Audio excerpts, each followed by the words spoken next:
Yeah, hey, Jaylon. Um, can you talk about Alabama's got some speedy receivers and they've had a knack for the deep ball in the first couple of games. How much pressure does that put on, and do you have to be always aware of that threat, especially on third and long? They've had some success. Oh yeah, like you said, they're number two in the country for a reason. They got some dynamic guys. Definitely got to respect the speed. You see it on the film, and like you said, on third downs, we just got to make sure we keep everything on top and underneath us. Limit the explosive plays. What did you think? Because against Texas A&M, they had some guys with 2, 3, 4 yards behind the DBs. I mean, obviously you can't let that happen. But what do you think when you see that happen to somebody else? I haven't got to watch the A&M game. I watched the Missouri game right now, but like I said, I know they got speed. But starting today, we're gonna look at the A&M game. Jaylon, I know it's a different quarterback for them this year, but what do you remember about last year's game when I think Devontae Smith caught 5 touchdowns against you? What were they doing so well to kind of expose the defense last season? Um, well, one, he's a good receiver, but I think he just found ways to get open. He had a good connection with Tua, and he made plays when the ball was thrown to him.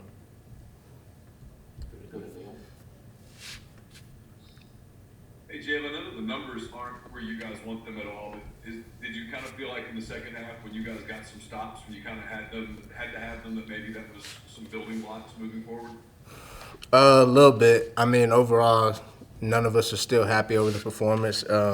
Way too much rushing yards, lack of execution. I think we had a good scheme going into that game, but like you said, second half, things started to slow down a little bit. We made certain key stops, but overall, just this week is focused on execution and really locking in on the game plan, just getting better.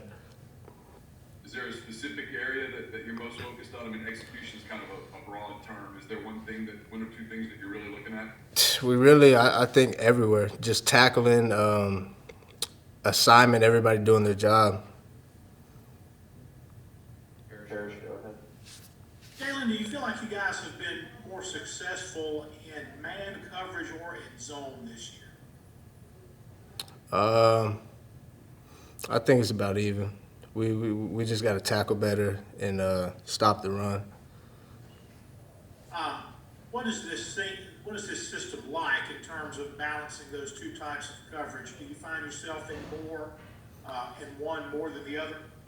Nah, I think it's a good system. I think it's real balanced. We run a lot of zone and man, and also too with Coach Dirk. It just depends on what team we're playing and what we need to do.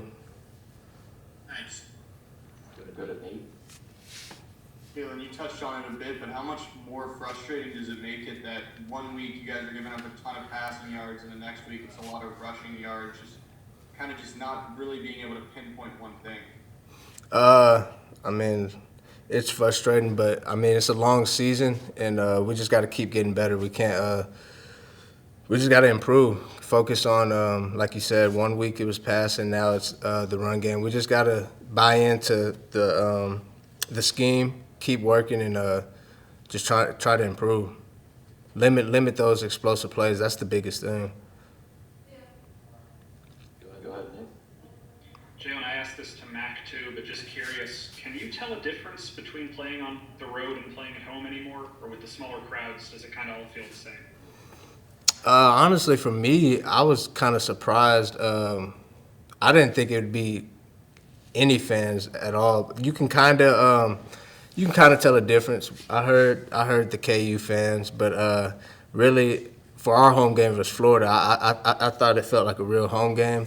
But the away game it wasn't as loud as I would have thought, but it is a little bit of difference. Back to me. How does that kind of impact how you guys approach things pre-snap when you hear the cadence better than normal, stuff like that? A little bit. It can be helpful. It's kind of a weird thing when you're in the game. You're so locked in. I don't think you really can hear the crowd until like the play is done with. But But yeah, that definitely is a little helpful for the defense. You can hear the cadence a little bit.